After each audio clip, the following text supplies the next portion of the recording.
Hey, off-season After Dark fans, welcome back to another week in our full-length episodes. I appreciate many of you watching our daily short CFB and threes on YouTube and X, uh, but always like these full-length episodes more. Today we focus on Houston, a team I'm very high on for this year, an episode I've wanted to do for a while, just as a personal interest.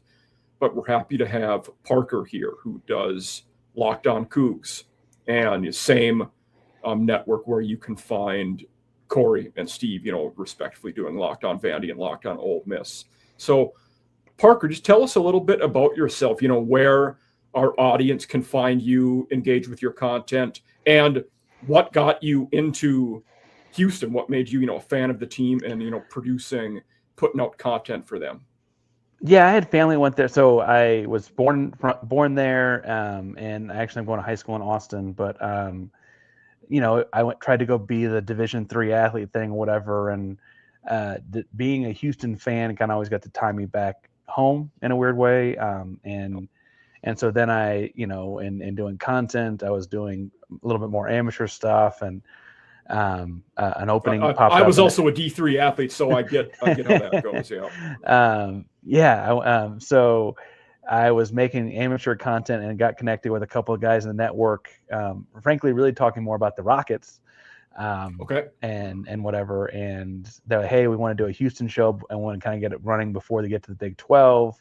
So there's an opening and that kind of stuff. And it was a pretty easy jump. I was a little nervous at first to do stuff every day, but it's Locked On Coogs every day, all things Houston Cougars, football and basketball mostly, because that seems to be what people want to talk about. But we'll hit whatever people want to talk about with the Cougs. It's a fun gig. The off season's been a lot of recruiting kind of stuff, and I think that's the nature of the beast. Yeah. Media days is a fun, if you've got SEC folks, the media days is a bigger deal, I guess, with them. But Brett Yormark kind of made a splash or two this year with all that, and so that's helped drive some of it lately. And then it's every day, and in season we may go twice a day depending on what's going on with that week's game and that crossover time where basketball and football happen at the same time, and it's crazy. Yeah, our SEC people, they're pushing the media days more than anybody else, it seems like. And what is Eli Drinkwitz going to say today? And what is John Summerall doing? Like, it's cool, but it's also one of those, like, I can read what it says. I don't know if I need you to rehash it for everybody else. But you're not talking about Monster energy drinks all day long? That was Big 12 media days for a week. Was what do you think about Monster energy drinks? Yeah. That would have resonated more with you guys when Holgerson was there. He was an energy drink aficionado. So he'd been fighting for Red Bull, I think. Yeah, I don't know if we have any show sponsors but he'd have been fighting for Red Bull for sure. Absolutely, yeah. So and as usual, for our viewers out there, I'll tag everything so you can give Parker an easy follow here.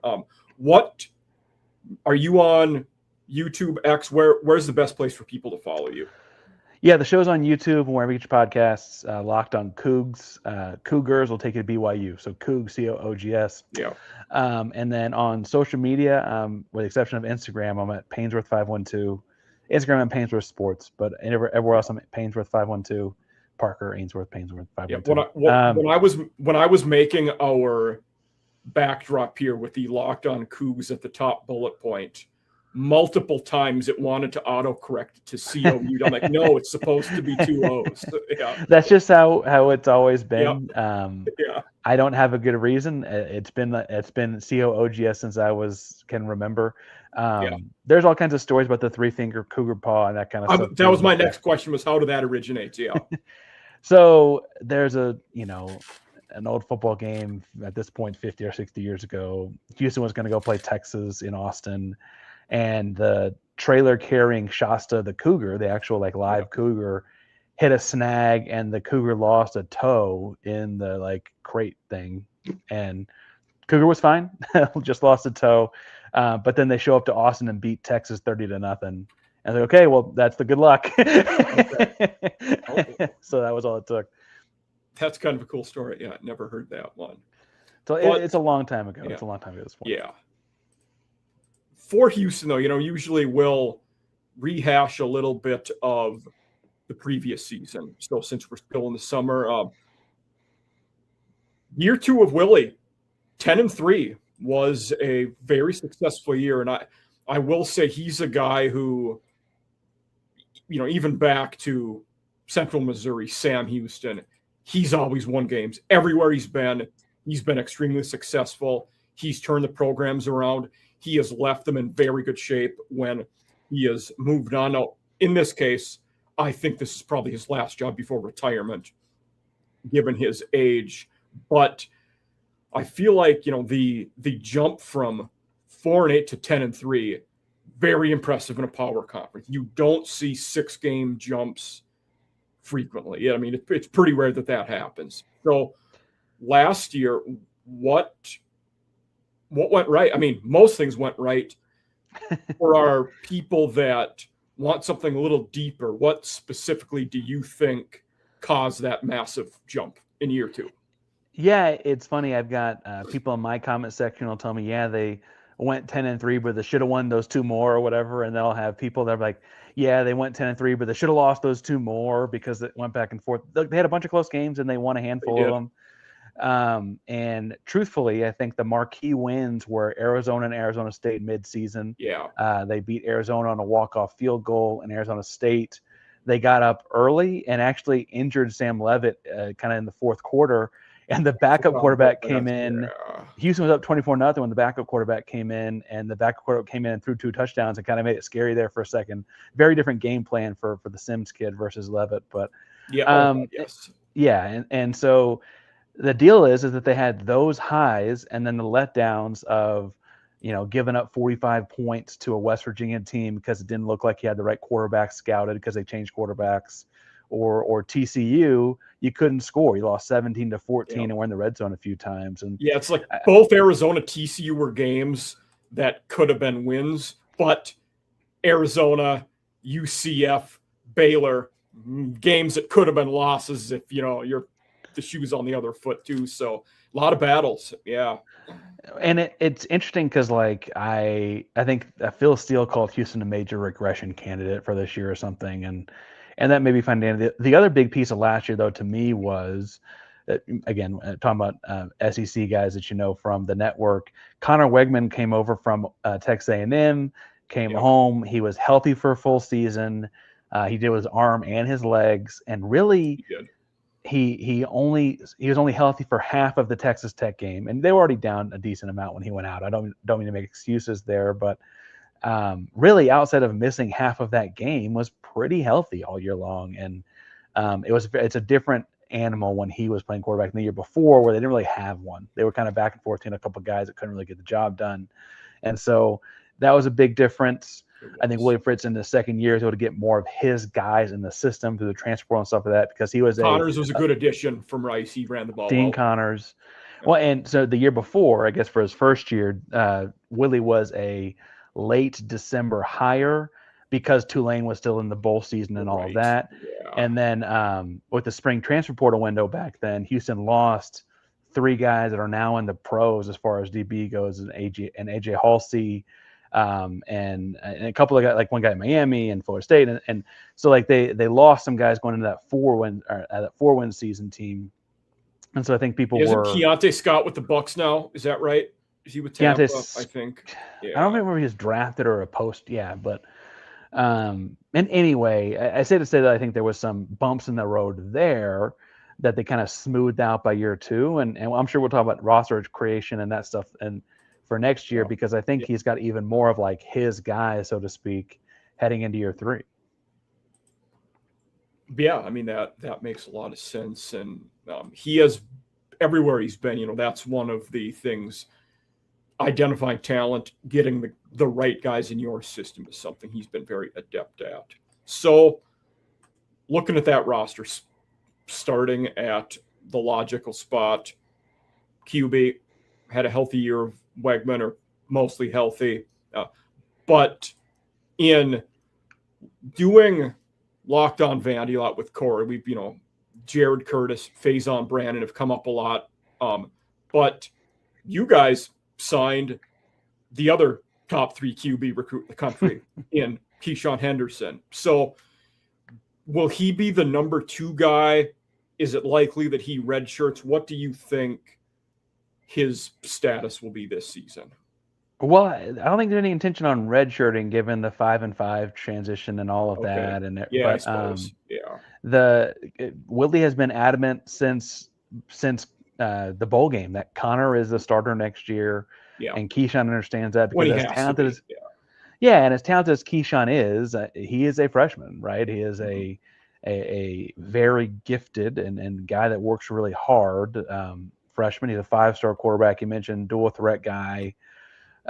Played for Michael Bishop in high school. If you got some old school fans that kind of know what kind of quarterback we're talking about. Yeah. And Keyshawn does it with his legs, with his arms, but he played at a relatively small, like a small school in Texas. I knew that. Yeah. And so I think there is some like assumed like transition time now with the lack of redshirting necessarily. He'll probably play on blowouts and open up with Oregon State and Georgia Southern, right? So he'll get a couple chances to see the field. And it wouldn't be content without like the first loss. People say he should have played more, I'm sure. But Connor's the guy. And it's cool to see their relationship. I got down there for some of the spring, and like they both really like each other in a cool way. I think Keyshawn knows that, hey, Connor's got 1 year left and then it's my show, right? Like what else could you ask for as far as timing goes? And Connor understands like, hey, I've been the 5-star all everything quarterback out of high school, and it didn't go right for me right away. And he kind of is working this younger kid through making sure it goes right. And it's been a cool relationship to see happen. And that's I think a stark difference between what I've talked about a lot with Jared Curtis and Faison Brandon, where there are guys in Curtis's case expected to be the guy, in Brandon's case battling for the job. But that dynamic there where if you're Henderson, I can learn, I can get in the system, I can play in lower pressure situations and be ready to be that starter in 2027. Yeah, and I think it all works that way. And then I'm going to knock on wood because last year Connor Weigman was healthy, and that was a big part of the success. If we're being blunt, in the previous 3 seasons, that was just not the case, right? He was injured in each of the 3 previous seasons at A&M, and Keyshawn has a 5-star freshman backup potential. I think is as good a backup as you could realistically have in that situation, right? If something were to happen to Connor where he missed half a game or something, having someone like Keyshawn to turn to could help steer the ship in the right direction to at least get you out of a game, right? And so I think that's a pretty good gift to have, frankly. What other QBs of note are on the roster? I did see that Luke Carney, who had, kind of seen a cup of coffee at Syracuse when all of their QBs got injured. They couldn't find a guy and move the ball last year after Angeli got hurt, but he played a little bit. Hopefully it doesn't get to needing a third QB, but would it be hopefully.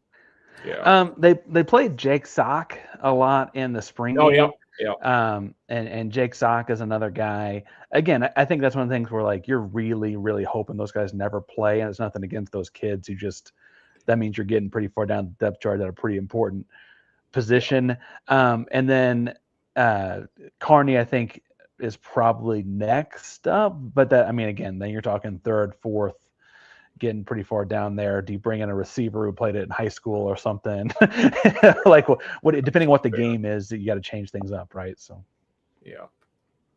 Now at running back, Mekhi Hughes, big portal get Tulane, formerly at Tulane.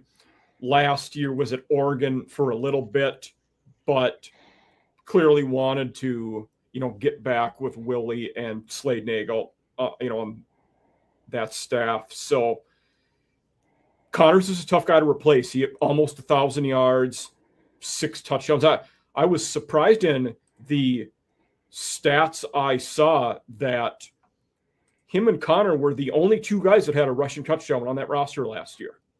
You typically don't see that. No, especially not for a Slade Nagel offense. So last year, Rayshon Sanford was going to be the starter and tore his knee in camp. And so Dean got the job very quickly. And I think that the truth is they had like DJ Butler played some and stuff like that after that, but they were already spending the year on their backup running back. And Dean, like you mentioned, did awesome, better than I think anyone could have realistically hoped for from a backup running back to start the whole season. Okay. Yeah. Yeah. Ray is back. He played in the spring, played contact in the spring. Oh, That's okay. a good sign. And he is presently slotted as the backup running back. So you went from last year's starter to now you've got a guy in front of him even as far as that room goes. They're really high on Mekhi Hughes for all the right reasons. Yeah. He had 2,700 yards in the 2 years he was at Tulane in this offense. I mean, he understands how to run the ball in this offense. He went to Oregon to play with his brother. His brother's a high-end recruit at DB, and his brother went to Oregon. He transferred to Oregon and realized very quickly that there were too many running backs at Oregon, and he took the redshirt. I think he played 4 games and took the redshirt year to preserve eligibility, which now in hindsight, right, it's a little bit different. But he wanted to get back to the offense that he had his bread and butter in. And so Houston's hoping that between some improved offensive line spots and the connection that Nagel and he had, that you can kind of put that on him and have, if Mekhi Hughes is a little bit more of the thundery kind of guy, Rashawn Sanford's a little bit more of the lightning kind of guy, and you get a little bit of both out of those two guys. So again, Slade Nagel is going to run the football, and they're going to, I think, be pretty effective doing so. That's at least the goal. Yeah. Now, moving on to receivers, one of the more experienced and productive receivers in the country returning is Amari Thomas. 67 catches last year, almost 1,000 yards, and 12 touchdowns. I mean, that's very impressive. He'll be, playing in that slot position where, can be targeted a little easier. What should our audience know about Thomas that they, for our viewers that may not follow Big 12 as much, but super productive, heck of a player? So Amari is a guy that transferred up a year ago to play in the Big 12 from a smaller UAB. school. Yeah. And it sounds like before the bowl game, so in that kind of like awkward period between the end of the season and the bowl game, he and Connor Weigman sat down like, hey, we're going to come back and do this again, right? Like I think that connection is really strong between those two guys. Last year, they also had a tight end in Tanner Koziol who they did lined up out of line or off the ball a lot and had a bunch of catches and all that. So I think that the assumption is that Amari is going to get even more targets this year. I think that's still going to be a run-first offense, since that's kind of awkward as far as projecting stats goes and stuff like that. But Amari feels like a pro to me. Houston's had a few pro receivers recently, the Tank Dells of the world. Matt Golden was at Houston for a couple of years, right, and all that. Yeah. We're going to Texas. Amari feels similar in that if he gets the ball, it's going to take 2 guys to tackle him because he's going to make the first one miss. And so the slot this year, I think, should be pretty good. I'm interested to see. And he's a decent sized guy for a slot too, over 200 pounds. I mean, he's a difficult guy to bring down. And a lot of that's in his hips. He's strong base. Okay. I'm interested to see what they do with Pat Overmeyer, the new tight end, because Patrick Overmeyer is also an athletic pass catching tight end. So a couple weeks about at this point, it's probably a month and a half ago, we had a UTSA guy on. Darian Sterling was his name, so talked about him a little bit. Yeah. Well, and so Overmeyer is interesting because he was a quarterback in high school. And he goes to UTSA and plays tight end, and he's now transferred to the Big 12, play at Houston. He's originally from Houston, and we saw what Houston did with Tanner Koziol last year. Now, Koziol played tight end his whole life. It's a little bit different, but Overmeyer is very athletic, and so I'm interested to see what they do with him as a pass-catching tight end, if he has similar kind of, at least targets or something, right? Like, how do they use him? He's not 6'8" or whatever, so I don't know if you throw the jump ball in the corner quite the same way, but he's not a little guy. He's like 6'4", and so that's kind of where I see a lot of the balls being thrown. And then my fans are really excited about Trent Walker. I see his name in my comment section a lot. I was going to bring up him next. Oregon State transfer, should start on the outside there. Yeah. Like, it's hard to call a guy deceptively 6'2", but I think people assume he's a smaller guy than 6'2", and he's a pretty good sized kid. People are, I think, so bluntly, when he was at Oregon State last year, he had a pretty good game against Houston. So I think a lot of Houston folks think he'll have a pretty good year this year as well. He had over 100 targets last year at Oregon State. So yeah, and that's for a team that wasn't very good, right? And so what is he doing? A team that's made a little better. Again, I think it's going to be a run-first offense, so all these guys' numbers will have that kind of an asterisk or sprinkling on it, right? But I feel pretty good about the skill positions. Houston's always found a way, even in their American Athletic Conference days to find skill position guys in the greater Houston area to come play. And so it feels kind of like that to me. How do you expect the O-line to be this year? I saw you return to Ibasele at left tackle and Mackenzie Agnello at right guard, replacing the other guys. But you also got some good guys in the portal. I mean, Anthony Boswell from Toledo, Drew Terrell from Miami, Ohio, Hurst from Tulane. These are productive guys that have played a lot of football at the G6 level before. So, and Boswell was a all-MAC player as a freshman. Yeah. He'll play center. Drew Terrell was an all-MAC player at right tackle. And then they say Shadre could be a pro. Shadre was an all-American caliber PFF all-American whatever at Tulane last year. I think the truth is, and he's a nice kid, so I feel bad saying it, Alvin Ibasele is the kind of the weak link of the bunch at left tackle, and that's kind of a really important spot. And then their backups are really young. Not that the PFF grades are the end all be all, but his pass grade in PFF was not good. Run wise, it was good, but passing wise, you can see that's where he struggled.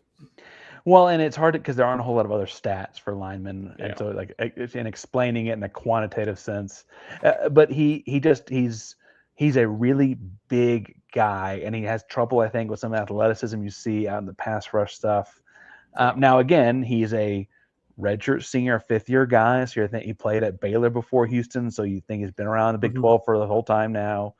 The real problem I see having with Houston is their offensive line doesn't have a lot of depth to it. I think Ronell McClain is probably the next lineman off the bench, but he's a redshirt sophomore, third-year guy that hasn't played a whole lot of real football snaps yet. So that's almost the bigger concern to me than like the actual talents, the depth of it.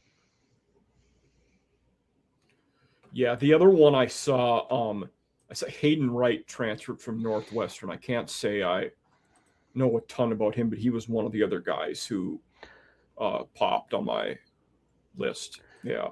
Another kid coming up. So a lot of the transfers we'll talk about either from Louisiana, I know Fritz from there, or from Greater Houston. Hayden Wright's from Houston, and that's part of the deal. Okay. There, yeah.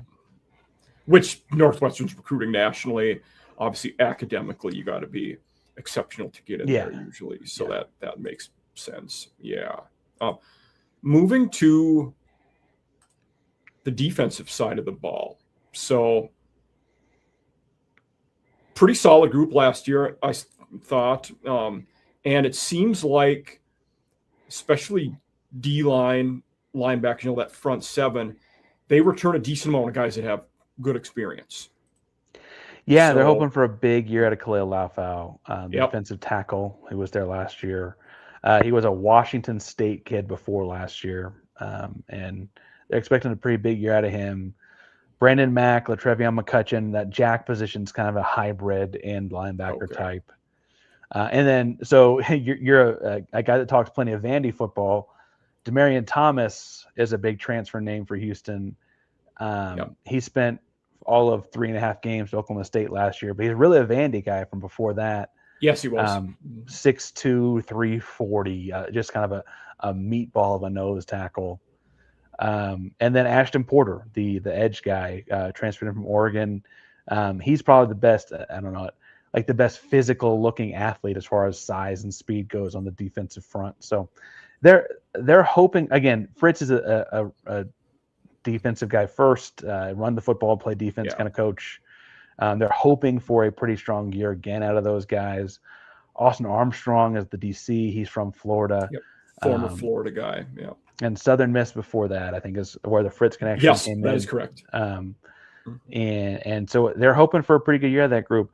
I'm interested. So, I keep making you my SEC guy. Jaden Yates is the one that I can't get a beat on. He's a linebacker. He was a Marshall guy before Ole Miss. And then Ole Miss. He was great at Marshall 2 years ago, and then last year at Ole Miss didn't play a ton, but he was a tackle monster. In his time at Marshall, I thought he would play a lot more at Ole Miss last year. I remember going into that season, he was a guy that I thought could be very surprisingly good. He started a decent chunk of games, but I think it kind of tailed off as the season went on. Ole Miss obviously was a deep playoff run kind of team, so that may be more about them than him. And he played in all 15 games, so right. So he's those interior linebackers, the Mike and Will, are kind of my more question marks I got right now. Sione Fotu returns to Houston. I would guess Yates would be a Will type guy. I think that's where you'd see him play more. That's what they got. And Fotu playing the Mike, he played some last year, so we'll see kind of how he looks in with a lot more former work this Utah year. Transfer. Yeah. So we'll see. I like the DB room too. Yeah, the other one I was going to ask, Carmicah Glass, former Mizzou guy, and then was at Louisiana Raging Cajun. So in Sunbelt, I saw him a little bit. I think he's another guy who maybe could. I think that had Yates not come over, he'd probably be the other starter. Okay. I think that's really more by experience, though. Like, he's probably more of a Mike by trade than a Will, but yeah, I think he may get – and frankly, it may be the kind of thing where they all play decent number of snaps and kind of figure out what the best fit is for the first few games, right? So could be, yeah. What about now the D-backs? We'll move on to them in a group that – you bring back Kentrell Webb. That's a big one. Heck of a player. He will be certainly marshaling and playing center field back there. And – I like the other safety. I thought Jordan Allen was a good player. And Jordan Allen's an LSU transfer. Came over a couple years ago. And Kentrell Webb is Tulane from Willie Fritz's first move over. And he's Kentrell Webb's the green dot. So he does a lot of communication with Armstrong. He's the quarterback back there, moving guys around and doing all of that. They like both those guys. Those guys are really close. I'm interested to see Jalen Mayo. So I don't know how much FCS football you talk in a given year. Jalen Mayo played at Stephen F. Austin, and like his PFF numbers and his stats, they look like a video game. They don't look real because he just dominated at Stephen F. Austin that much. Yeah. I don't know how much that translates to the Big 12. I have no idea what that means. He's 6'2". Yes, he's a guy who dominated at D2, transferred to FCS, dominated FCS, now is transferring to Houston. And so and Houston also hired the DB coach from Stephen F. Austin to coach the corners. And so he's got some familiarity there. That may mean he does really well. He has only done really well. So I think that I'm being optimistic there, but he's an unknown quantity. And frankly, Houston's third game of the year is against Texas Tech and some really talented receivers. So we'll find out really fast. They're gonna be good. Yeah. That's definitely true. They'll put up a good fight against anybody. But with that, that nickel, I guess it'd be like that nickel slot corner, whatever you want to call it. Will Javion White be that guy? Is that likely to be his position? Yeah, I think so. I will say the freshman Paris Melvin. Paris, it was a all-everything guy in the Houston area, 4-star commit in the 2026 class. He's listed as a running back and DB, and he spent most of the spring playing that nickel spot, but Javion White did start, and so Paris was a freshman in the second group at the nickel spot. But they still list him as an offensive and defensive player. Paris's offensive game reminds me a lot of like a Percy Harvin. He does a little bit of a lot of things. Good to know. But they've got him playing defense more in the spring, and so I think that that's going to be where they start him as far as his learning curve goes. But Javion White got the first team reps all spring, so I think it's his spot. Makes sense. Okay. Special team wise, are we looking at a pretty good unit? The one thing I did see was Evan Knoll transferred over from the University of Florida. That I would assume the job is the depth chart. I usually go to Our Lads and CFB Depth. They both did list him as the likely starter. So they didn't go a whole lot of live special teams in front of the media in the spring, but Okay. I think the bigger thing to me is going to be they haven't had in several years now a kicker that kicked all 12 or 13 games. They kind of end up for the last couple of years at some point, like someone misses two and they go to the next guy. And so if they start and finish the year with the same kicker, I think that's probably a good sign at this point. And that's tough too, because on top of the missed kicks and lost points at field position, you also have that mental strain of, if I screw up this one, am I going to lose my job? Like, it's being in that limbo can be tough on a guy too. So yeah, and Noel's young too, so maybe he comes in and takes it for a couple of years. We hadn't had one of those in a minute. The return thing that's gonna be fun to me is with the scratching the red shirt, because those don't in the 5-5 or whatever. Paris Melvin I just talked about him on defense, and the return game could be a lot of fun. He's really shifty and wiggly and all that. So I had wondered if, because I believe Trent Walker did some returning at Oregon State. I wondered if he would be in the mix there or not. I don't mean this as a negative to Paris. I almost wonder if Trent Walker's like too valuable to the off. You know what I mean? Like, you want to put him out there to get blasted once a game. Like, that could be bad. So I could see. You don't want him looking up in the sun and to take a right. Face mask. I do think you're right though. I think he did that at Oregon State. But. Yeah.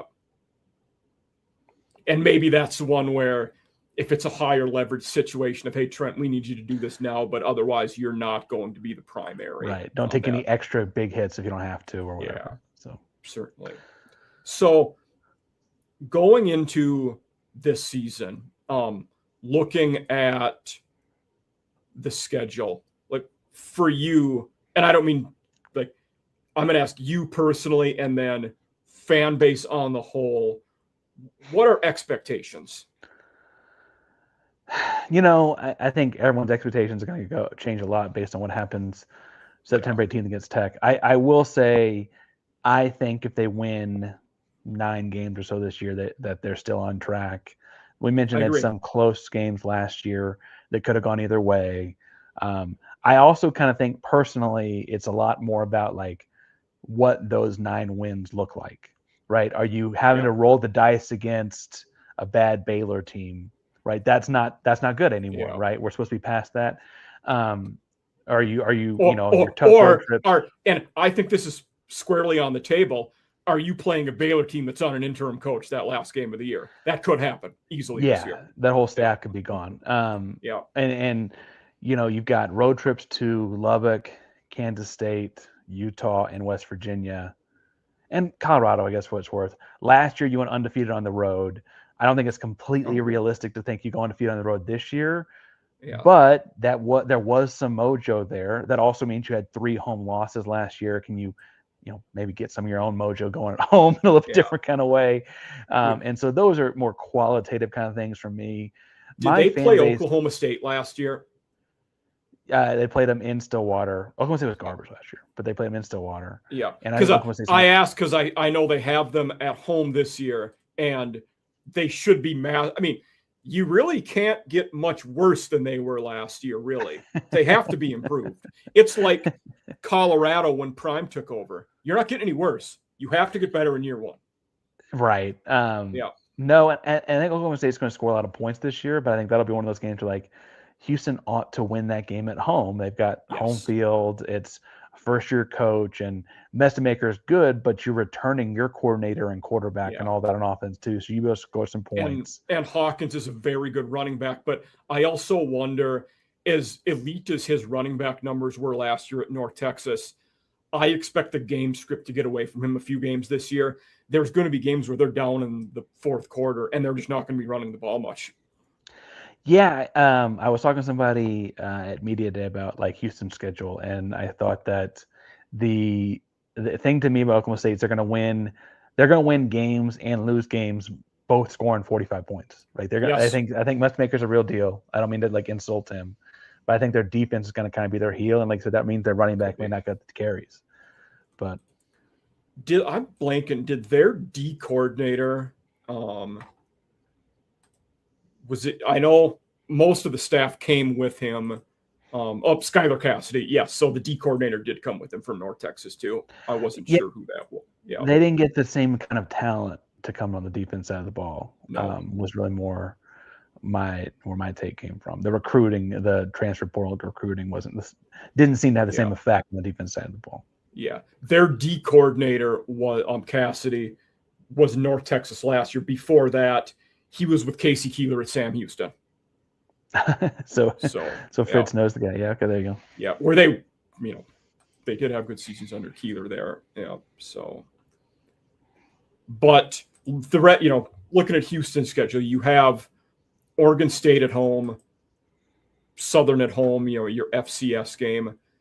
Then you go to Tech. That week 3 game, that'll be an interesting one. I mean, there's almost a certainty you'll be the underdog on the road in that game. Let's use this to, continue with Houston's schedule, but also get into some of the other teams. Tech's going to be good. In losing Sorsby, I'm not convinced they'll still be as good as everyone thinks, but they'll still be good. What do you think? Let's ask this. Losing Sorsby, what do you think that means for Texas Tech? I think it means that Hammond needs to be healthy. I have said when that whole Sorsby fiasco started, first of all, I've looked at this from the Houston perspective on my show a lot because for both teams, it's kind of their first real test. It's their first game in the conference. And bluntly, there's, I think, a real chance because of just the way the Big 12 is that those two teams could meet up again in Arlington for the Big 12 championship game at the end of the season. Yeah. And that has made that game kind of had this magnifying glass to me. Now, I think there's a reason that the Tech suspension for Sorsby was going to be 2 games. I think they know they've got to win that game. And I think Houston also is looking at Tech schedules looks like their toughest opponent. I think had Will Hammond never torn his knee, they never go get Brendan Sorsby. He's probably true. He was really impressive to me as a freshman last year. I talked on the Broadway Shuffle, a Texas Tech podcast, about they were asking, well, who's going to play Connor and Keisha? I'm like, well, y'all just did this at Tech with Baron Morton. And so I had Zyler Buchanan as one of my guests last year.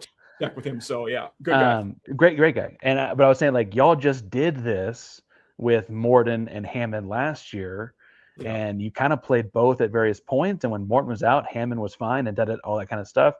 And I really think if Hammond never gotten hurt, they'd never get in the Sorsby, and they're never in that fiasco. And frankly, I think that the Big 12 kind of all liked them before that whole thing. They just the tortilla thing kind of rubbed them the wrong way, right? They're really good. They got talent at most positions. I think their defensive line will have some regression, but the rest of their team is better. Their O-line is going to be salty. That's one thing. They're not going to drop off much at that position. And the running backs, the running behind are pretty good too. And so I think while their D-line regressed, the rest of their team probably got better. If Hammond's healthy, they're really good. Now, that is week 3, mid-September. Hammond tore his knee last November. That is a pretty interesting setup as far as your drama, your storyline, your soap opera kind of stuff goes. And the guy after him will probably be Kirk Francis, who started at Tulsa, transferred there around the same time as Sorsby did. Just nobody knew about it at the time. But and it didn't seem nearly as big a deal. Exactly. Yeah. And so that's interesting. It seemed like a guy who he knows he's not going to be a pro. He's going to get one payday to be the third QB. Now he's one not healed knee away from starting for a team that expects to make the playoffs. Well, and look, Joe McGuire just spoke at media days and at some Texas high school coaches thing, and in both instances said he thinks Will Hammond's going to be ready to go week 1. But you and I both have coached at a personal level. I don't know why you play him before the Houston game if you're them. I don't feel like there's any. They have a couple FCS games or whatever. I don't feel like there's any real. I guess it's a FCS then Oregon State. They kind of have the inverse what Houston has. It is Abilene Christian and at Oregon State. Yeah. And I don't see there being any real advantage to trotting Will Hammond out there outside to get a routine down. They don't. Yeah. I would anticipate as a Houston person that your first time you're seeing Will Hammond play serious long drives or more than a quarter is the Houston game. And Yeah, that would be troublesome as far as getting ready for the game goes, because he's a very different quarterback than Francis is and all of that. But if you win that game, you see the rest of the schedule in front of you. You go from Texas Tech, you go at Georgia Southern, which is a wild thing to have to go on the road for. Then you host UCF, at Kansas State and a first-year head coach. You host Oklahoma State and a first-year head coach. You go to Utah and a first-year head coach. Then Cincinnati is Brendan Sorsby less. At Colorado, it's like, is that thing ever going to get put together? Yeah. At West Virginia, Cincinnati is Georgia Southern's former QB, J.C. French. Yeah. Yeah, that dude, I saw a picture of him hunting hogs one time. He's a freak. Okay. Then you go to West Virginia, tough place to play, and you host Baylor, who we both alluded to might not have the same coaching staff by late November. If you can beat Tech, you have a real shot at getting to the Big 12 title game in Arlington. You might get there without it, but if you beat it, you kind of have an inside track, because we haven't had an undefeated Big 12 champion in several years, right? And so that's important too. Yeah, and you talked about that Tech game. There's a potential for a rematch. There certainly is. One of the caveats there, though, is with both Houston and Tech expecting to be near the top of the conference, BYU doesn't play either of them. And we think they're going to be near the top of the conference, too. They're a team, if I was picking right now, which, spoiler, we may do at the end of the show, I'd probably pick BYU to be one of the teams that make the conference title game. Sataki's a heck of a coach. They're a team that I think is always going to be competitive and be there. And I think they're a great running back, and because of the great running back and coach, kind of an underrated quarterback. Yeah. And always a great lineman. I think the interesting thing about Houston as far as getting to Arlington goes is they play Tech, they play Utah and Kansas State. They don't play BYU. They don't play Arizona. They don't play Arizona State. And I think that's a top quarter of the league or so that Houston gets by just in the randomest schedule. Like that's just this year's schedule. Last year they played Arizona State and Arizona, and next year they play BYU and all. I mean, so that's just the way it goes, right? Okay. They can kind of get to Arlington having never seen them. It may mean, like you're saying, that BYU is undefeated, so the loser of that Texas Tech Houston game can't make it because we have two undefeated Big 12 teams, right, or whatever. I actually don't even know if Tech plays BYU, but one of our A&M guys, they asked a question last week of, in the first 3 weeks of the season, what's the non-conference game you're most interested in, or non-SEC game, I should say. Most, for me, it was BYU Arizona week 2. The winner of that game could have a leg up to go to the conference title game. Well, and then in a national picture, I have made the argument for 2 years in a row now that the Big 12 deserved a second team in the playoff, but the winner of the conference has gone to the playoff every year. And so like that kind of inside tracks you to the Big 12 title game, which helps get you towards the playoff, like all those kinds of things. So I kind of stumped for I thought BYU should have been a playoff team last year, but clearly that didn't happen. I'm a Big 12 guy, but I have consistently felt like they kind of got screwed because they played Tech twice. I mean, exactly. Anyway, getting back to Houston's schedule, it is a friendly schedule with some tricky ones. Like I've been trying to warn my fan base for a long time. You follow the sport nationally, so you know as well as anyone. That road trip to West Virginia is the trappiest of all trap games all year long. Like you go from playing at Colorado to at West Virginia back-to-back weeks, and you might blow out at Colorado, I don't know, but like on the road in Morgantown, Rich Rod, a decent quarterback, a great running back, those fans are going to be raucous. I mean, it's going to be tough. And you also would expect in year 2 of Rich Rod there, they would make a jump, probably not as extreme as you guys made last year, but some jump this year in year 2 should happen, especially considering their starting running back blew out his knee last year and then missed the rest of the year. So they should be a better team on the whole. We're going to show one thing here. We're going to talk about a guy I follow and interact with, Reed Camper.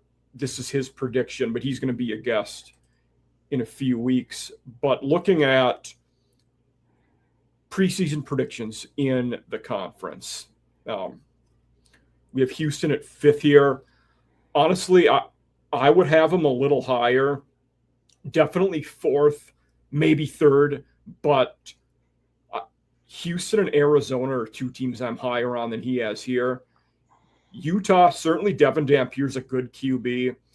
I don't know if the rest of their team is going to be that great. I think there might be some regression after Whittingham leaving, and we'll see with Kansas State. Year 1 of Colin Klein, but Avery Johnson's a good QB, and that roster does have talent. They look pretty sound and no glaring weaknesses. So looking at this projection, that top of the list, what do you think when you look at it?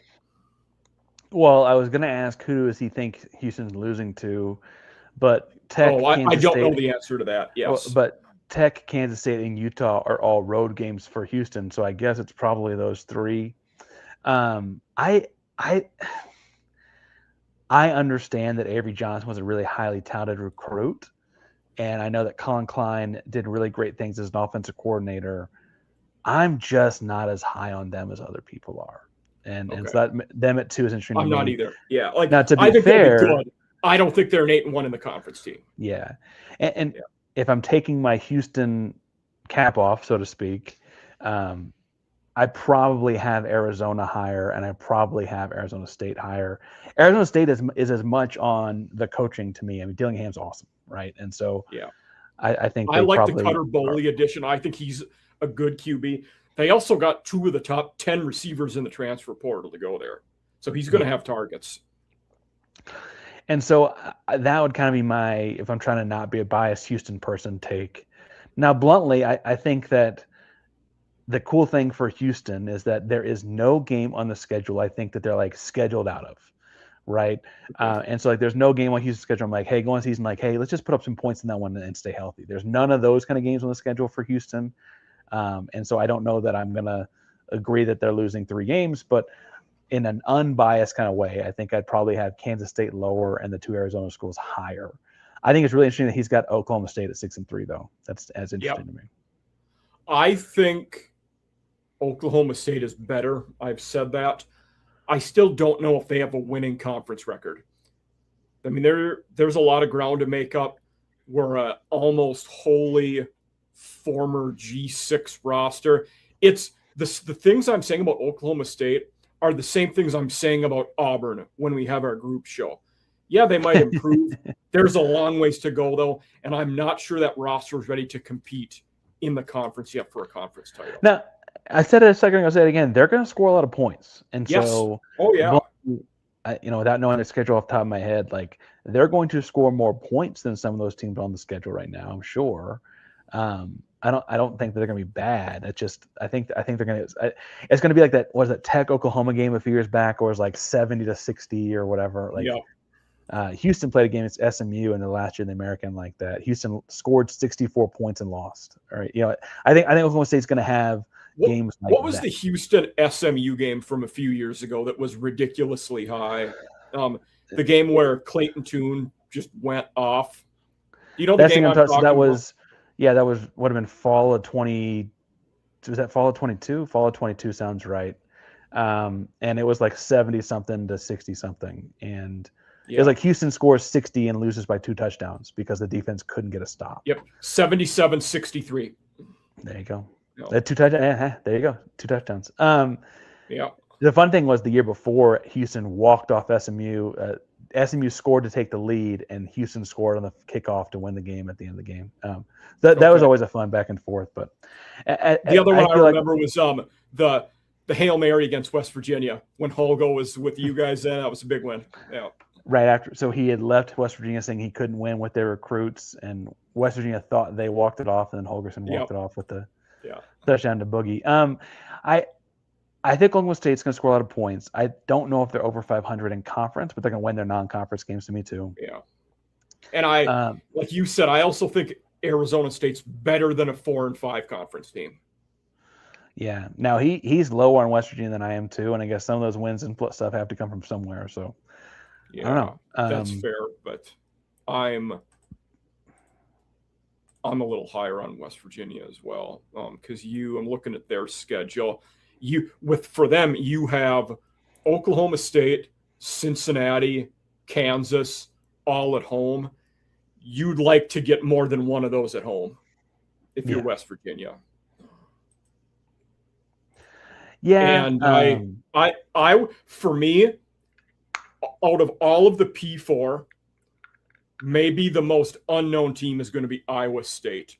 I think Jimmy Rogers is a really good coach, but they lost basically that whole roster that followed Campbell. They brought in Rayner from Arkansas State, who was a good quarterback, who will be with his former O coordinator Heckendorf at Iowa State. But we just don't know much else about that Iowa State team. Like, I don't know what to expect out of them. I have trouble getting high on Iowa State right now. I think I've got to see more on it because, like you mentioned, they lost so much talent. They're reportedly struggling financially to get the money for rosters and stuff like that, and looking at cutting sports and things. And while that's kind of the dark side of what college football is now, I think it's also like not great news for the football program. you know, they're going through an athletic director change too. So out of all the Power Four, Iowa State has the longest serving AD. This will be his 22nd year as the athletic director there. He's leaving. I forget if it's in January or next July, but yeah, they're going to be looking for a new guy there too. I don't know enough about Baylor's schedule to know if I'd put them at 2-7 or 3-6 or where I got them, but I'd imagine if they're 13th or worse in the conference, they're probably getting rid of David Aranda, don't you? But Baylor has a favorable schedule, I would say. Now you have a few probably for sure losses, but this is their conference schedule in order. Colorado at home, at Arizona State, TCU at home, at Kansas, at UCF, Iowa State at home, at BYU, Texas Tech, at Houston. So it gets tough at the end, but it's not awful. I'd imagine if they finish that poorly, they're getting rid of Aranda at some point. Yeah. And you might get rid of him early enough to kind of try out an interim or get ahead of the coaching cycle to get the next guy or whatever. But yeah. I always want to look at when the bye weeks are for that. Their bye week is early enough where it probably doesn't make an impact. So after week 5, so you have the Colorado and at Arizona State in conference. Their bye is after that. So you doubt they fire him. Well, and non-conference they get Auburn. Is that in a weird place too? They open up against Auburn in Atlanta. Then you have your FCS game against Prairie View, Louisiana Tech week 3, Colorado at home, at Arizona State. Then you have the bye. Maybe if you're 2-3, you let him go then. I don't think they'll be that bad, but Baylor Auburn is like the most. I don't know what to expect out of either of those teams in week 1. They're so Jekyll and Hyde teams right now. Right. I guess there's some aspect where like DJ Lagway could turn into the high school DJ Lagway prospect and really have them be really good. So what do I know? But yeah.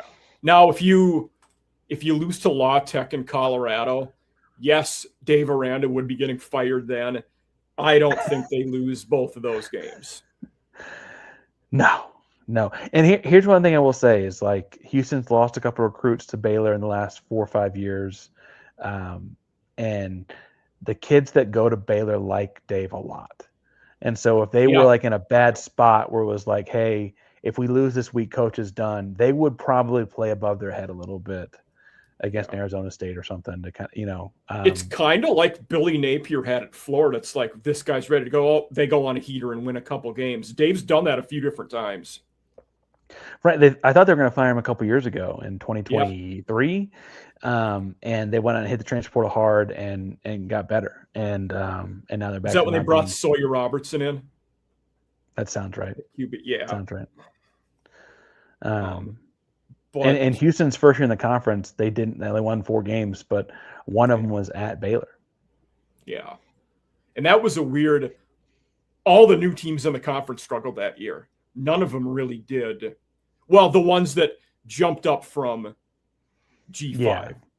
They all Because in the struggled. next year you had the four corners, and they were a little different because they had the funding that were Power Four schools before that. And for all the funding talk, this is Houston's first year with a full revenue share as a Power Four conference member. So, Good to know. who knows I didn't know that. That's good to know. Yeah. Yeah. So those four that came in, Houston, Cincinnati, BYU, UCF, that all came from Group of Five at the time. Group of Five.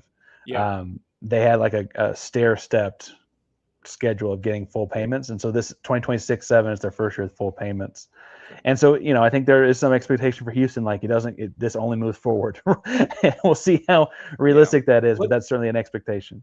Let's talk about two of those teams a little, because I don't think there's been a lot of offseason buzz around Cincinnati or UCF.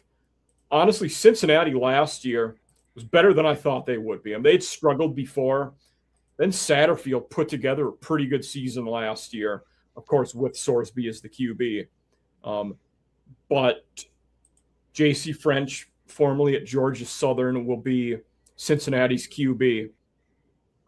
What do you think about the Bearcats this year? How are they looking? I don't think they'll be very good, and I try to be like not mean about it, and I would be. I think that if they go 3-6, their 3 wins will be kind of upset feeling wins. Okay. I'm just not as high on that experiment right now. I think, like I said, they probably got played out of firing Satterfield a year ago, and I don't think you can do that forever. No. I think the more interesting one is UCF. Sorry, what are you going to say? I was going to say, I think you're right that going into last year, Satterfield was a guy I thought could get the axe, but then they won too many. To his credit, he got him playing solid enough ball to keep his job. UCF is another interesting one, though. And they do not play Cincinnati this year, but last year, Scott Frost, first year back, they were 5-7, but only 2-7 in the conference. So yeah, they have a real home field advantage. That bounce house thing can get kind of crazy when they're good, anyway. So if they're winning or whatever. And then I don't know what to make of Alonzo Barnett. He seems to have a high ceiling guy. Yeah. And so we'll kind of see what Frost does with him while he's there. It's been almost a decade now, but they did go undefeated for like almost 2 years. Once upon a time, like Scott Frost did have them rolling there for a second. I think that they're kind of a long way from that, but I don't know if 3-6 is fair or not. I think between stealing a game or two at home because the bounce house and whatever you think of Barnett, their schedule's pretty favorable. I'm looking at it. You have Oklahoma State, Baylor, Kansas, Iowa State, and Colorado. They get all of them. That's about as fortunate as you can get in the conference. Yeah, and so, and Scott Frost did it once before, and you build up with some in-state recruiting in Florida. It's a great high school football state, right? They'd be a big picture, long-term kind of team I'm not picking against necessarily. Yeah. They're the one when we talk about like the massive NIL partnerships and like SMU, became Dallas's team and so on. UCF, I feel like there's an opportunity to do that in Orlando, become Disney's team, and there's like the space stuff they're doing. Like they seem to have some blueprint. It just hasn't taken off all the way yet. That space stuff's sensitive with Houston folks now because Houston is NASA Space City. Yeah, I never thought of that. And they consider themselves Space U and Space City versus Space U. That's a big. Houston's played there a couple years in a row, and they've worn their space-themed uniforms. They're coming to Houston this year, and that's the game where Houston's going to wear their blue uniforms. Okay. There's some back and forth there. That's some real. Okay. There'll be a comment or two, I'm sure. It sounds like it. Yeah, I didn't know all that, but it makes sense now that you mention it. Yeah. But if I was gonna, I'll get to some of our questions now that I always ask. Will Colorado be the worst team in the conference? To me, I would probably go between them or Iowa State, but probably lean Colorado. I don't know that roster looks all that great. I guess they could both go 1-9. You're splitting hairs, but I think it's probably one of those two. Yeah, I think I'd put Iowa State as worse, frankly. But okay, no, I get that. Now, some of our common ones that I ask a lot, and I think our viewers look forward to. We're now getting more to our in-season projections. 2 teams to make the conference title in the Big 12. Houston and BYU. Okay. And I think BYU not playing. So if Houston played BYU in the regular season, I'd be more worried about it. I think Tech has some regression where they lose a game or two, whether that's Houston or not. I think Houston can. I mean, they have road trips, but they were undefeated on the road last year, and so I think that they probably get out of those with mostly wins. And I think the truth is that you're having like an 11-1 versus a 10-2 team in the title game. And I think Houston could be either one of those. The danger to me is like if I guess you lose to Tech and then they run the table the rest of the way or something, I guess that kind of limits your options because you don't get a chance to kind of take out BYU or whatever. Mm-hmm. But I think they'll have a chance at Tech, and I think they'll have a really good chance at Kansas State and Utah. So I think those are all things that could go their way. I'm high on Houston. I hope they make it. If I had to project right now, I would pick BYU for sure. I'm not sure if I would go Tech or Houston as that third team. And Arizona's in that mix too. It'd be one of those 3 would be the other team I would pick. So I think they did one of those anonymous polls recently at Media Day, and I think the consensus, like the most commonly picked game, was BYU Tech. It is not uncommon. Yeah, I'm not shocked at that by any means. What coach in the conference do you think is on the hottest seat going into this year? Oh, the easy pick's probably Randa. I would say the interesting thing to me is Prime in Colorado. It's interesting. Because bluntly, he doesn't have to be doing this. He can move on to other aspects of football if he wanted to. They hired Brennan Marion as our offensive coordinator. Brennan Marion is the go-go offense guy that I think was kind of upset he got looked over for some head coaching jobs. It's a very natural interim role. He is. The other one I could see with that, position could be former O coordinator there. Sean Lewis is won games at Kent State, is doing very well at San Diego State. They're a team I think is going to surprise a lot of people this year. You'd probably take that job if you're Sean Lewis. I do wonder to some extent with Colorado. I think Aranda, Prime are the 2. They've kind of developed a siege mentality. It's us against the world at Colorado. Because of that, would they be more bullish and hold on to Prime longer than they otherwise might, if that's the case? I will say that, so if you got rid of Prime, a big deal for them is they put all this money into it because of the notoriety he brought them. But back to the go-go offense and Brennan Marion scoring a lot of points, it brings some eyeballs too, that offense is weird. It scores a lot of points. It's weird. And so, we'll see if Lewis is good, they could be they could surprise if Julian Lewis plays well. Yeah. Yeah. But truly the thing I think that kind of makes that such a limited scope is like, there's so many new coaches in the conference too. Like they're not going to get rid of Colin Klein or Eric Morris in year 1 or anything, or Scally at Utah. They're not going to get rid of him in year 1. Right. So I wouldn't hate it if somebody would have answered Scott Satterfield to that question. There's a scenario where they regress and he gets fired. Right. Right. I think that would be on the table. Sonny Dykes has built up enough equity. He's safe, even though they regressed a little after going to the title game. They've been good, pretty good 2 years in a row. But like the other teams, Jimmy Rogers isn't getting fired after year 1. Kalani Sitake is one of the safest coaches in America for how good he's been. They fought so hard to keep him. I know. Right. I mean, now, interesting question. How it wouldn't happen this year, but Joey McGuire has been given everything and they love him, but like at some point they got to look to make sure they keep on moving forward. Right. For Mike Farrell Sports, I wrote coldest to hottest list for every conference. So your coldest seed in the conference, to your hot. Sataki, of course, is the coldest. I had Coldest. Aranda as the hottest. McGuire, I think, was 7 because their expectations run another level now. And he wasn't an elite coach until they started footing the bill for everything he wanted. Because at some point, if they keep winning all those games in the Big 12 conference, but then getting blown out in the playoff, so like, hey, we need someone who can take us over the next step, right? And they'll pay somebody a boatload of money. Yeah. It also might become the same with Dan Lanning if they, if they keep just doing ho-hum in the playoffs. Expectations are now getting there is not good enough. We expect to win playoff games. And with him, if Will Stein wins at Kentucky and what Dillingham's done at Arizona State, if his guys have gone off and won, if Tosh goes to Cal and wins games, so Cal was my last episode. Last week I had the guy on the sidelines, Cal, awesome episode. So it creates an interesting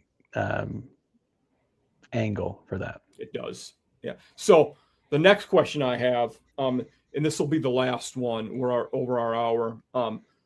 Which coach with a really good season or two elevates to potentially a blue blood job or a massive job somewhere else? Well, the interesting there is a year ago it would have been Sataki, and he turned down. And like maybe could have had one if he would have wanted. Yeah. But if Fritz were younger, I'd be the guy that says Fritz, because Fritz has never been fired, right? So Fritz has always moved up. Who would that be now? Is it Colin Klein? Right, like because he was already the coordinator. It's tough picking a guy who's at their alma mater though, because it's the same thing with Dillingham. Dillingham probably could have had the Auburn job, but I think he wanted to stay. I might go out on a limb, even though it's this guy's first year. I might say Eric Morris. If he has 2 good seasons, he's not staying at Oklahoma State. He's going to a really good job, I think. Well, and he's such a fast riser. Yes.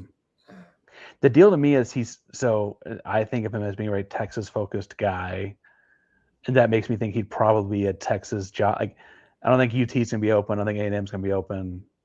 Maybe they are. Maybe Sark's going. I don't know. But I think it maybe that's a fair point. Yeah. Like I think he'd probably stay close enough to his backyard in that sense. And none of those jobs nearby are gonna open, anytime. I don't think so. Super soon, anyway.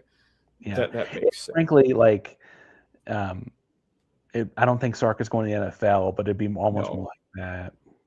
I don't know. I don't follow it that closely. And a guy who's a good coach, but I don't see a blue blood program hiring Brent Brennan even if Aaron's really good. Like he late 50s. It just doesn't seem. Yeah, the Colin Klein one is an interesting thought process there, but he was at K-State. He's been at FCS schools and Kansas State and Texas A&M. Those are the only 3 coaching jobs he's ever had. So, well, and he played there. It's like you're saying, the alumni thing is hard to beat. But I just as far as guys that could have success. Yeah. What? The other one, circling back to some first year guys, I said Morris before. It also might be Jimmy Rogers. There's no ties or allegiances to Iowa State. If he lights the world on fire, does he use it as a springboard? Probably to go to a Big Ten school. Yeah, if they're good, there's no reason someone doesn't go. That's fair. I just don't think they'd be very good. But I guess if they are good, and the funny thing, for him, it wouldn't. For him and Morris, it's not after this year. You would need at least 2 good ones, I think. Yeah, proof of concept. The funny thing is, 2 years ago, we just said Dion, and then they haven't been any good. So no. But say they reverse back and they win 8 or 9 games, he does get back in that conversation. Yeah, especially if, say, Florida State's down and all that, they'll be talking about it for sure. And the concept I said with him too, because of the notoriety and his strengths, the bar for what he needs to be good at. I talked about this. It was in reference to Eddie George at Bowling Green, but the same question. Some guys might need 9-10 wins to do that. They might need 1 or 2 wins less because you have that NFL pedigree and world-class notoriety that's helping you. Deion's pedigree is like a beyond NFL pedigree too, right? He's like one of the greatest ever, and he's a celebrity, and he's got all the put me on layaway. Kind of like he's got some swag to him. And the Florida State job is one, like, say that opens. If they have a good year, he becomes in the mix. Where with Eddie George, say Ryan Day takes an NFL job. Eddie George is not in the mix for the Ohio State job yet. No. So you don't have that alumni possibility there like you do with Prime.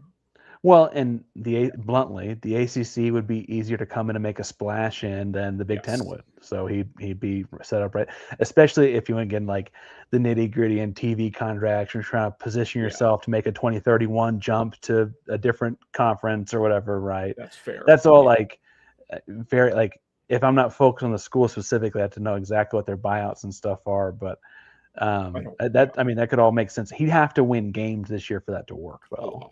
A lot of games. Yeah. I think the biggest thing for him, you have to prove that you can win games without Travis Hunter and Shooter there. You hadn't done it yet. Stars that you had done. They haven't done it at all. He had a Heisman Trophy winner legitimately playing both sides of the ball. Yeah. And they won 9 games that year. I mean, they were good that year. Yeah, but he hadn't turned into. You think he could recruit after that? Instead, he lost his left tackle. So, and I don't know even. Certainly, they're attempting to recruit high school. They really didn't right away, though. They were so portal focused right away that changing that mentality becomes tough, and you have a down year like we saw last year while you're trying to transform that roster. No, definitely. Yeah. But Parker, want to say thank you for being here, and we've reached our conclusion. But all of you out there, I appreciate you guys watching the recording, and you can go find Parker. I'll take him and all the stuff, so you'll be able to find him. Go Coogs. I hope they have a good season. Certainly, I said this is an episode I'm looking forward to. Later this week, it'll be out Friday morning. We will have another Big 12 episode. I'm having a West Virginia guy on. Gotcha. So that'll be out Friday morning. We're gonna do a Thursday night record, but be out Friday. But thank you for being here. I had a lot of fun, and this is a really good episode. So Big 12 is a fun conference to talk about, man. Thanks for having me on. It is. Yeah. Absolutely. Take care. Thanks, everybody.